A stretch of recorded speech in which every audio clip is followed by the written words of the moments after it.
Singapore Changi ఎయిర్పోర్ట్లో ప్రధాని మోదీకి ఘన స్వాగతం. పర్యటనలో సింగపూర్ ప్రధానితో భేటీ కానున్న మోదీ, పలువురు పారిశ్రామికవేత్తలతోనూ మోదీ సమావేశం. సింగపూర్ సంస్థ క్యాపిటల్ ల్యాండ్ భారత్లో భారీ పెట్టుబడులు పెట్టనున్నట్టు ప్రకటన.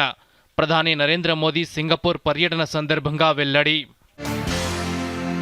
బ్రూనైలో ముగిసిన ప్రధాని నరేంద్ర మోదీ పర్యటన ఇంధన, రక్షణ, అంతరిక్ష రంగాల్లో సహకారాన్ని ఇరు దేశాలు బలోపేతం చేసుకోవాలని నిర్ణయం.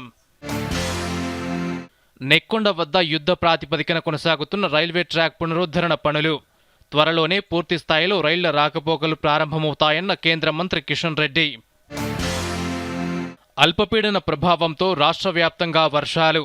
ప్రజలంతా అప్రమత్తంగా ఉండాలన్న మంత్రి పొన్నం ప్రభాకర్.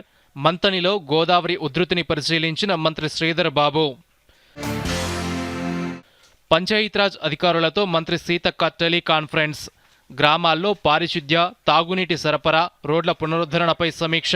ప్రతి మండలానికి ఫ్లడ్ మేనేజ్మెంట్ కమిటీలు వేయాలని ఆదేశాలు. హైడ్రా పేరుతో బెదిరింపులు, వసూళ్లకు పాల్పడితే జైలు శిక్ష తప్పదన్న కమిషనర్ రంగనాథ్. హైడ్రా పేరుతో డబ్బు కావాలని ఒత్తిడి చేస్తే స్థానిక పోలీస్ స్టేషన్, ఏసీబీకి ఫిర్యాదు చేయాలని సూచన. హైదరాబాద్లో రేపటి నుంచి global artificial intelligence summit. IT రంగంలో ప్రపంచ దృష్టిని ఆకర్షించేలా సదస్సు నిర్వహిస్తున్న రాష్ట్ర ప్రభుత్వం.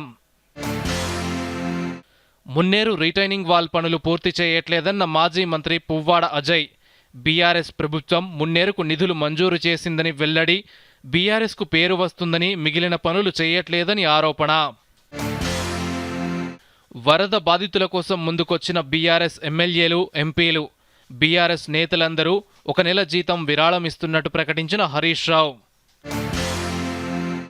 విజయవాడ, హైదరాబాద్ మధ్య రైలు సర్వీసుల పునరుద్ధరణ.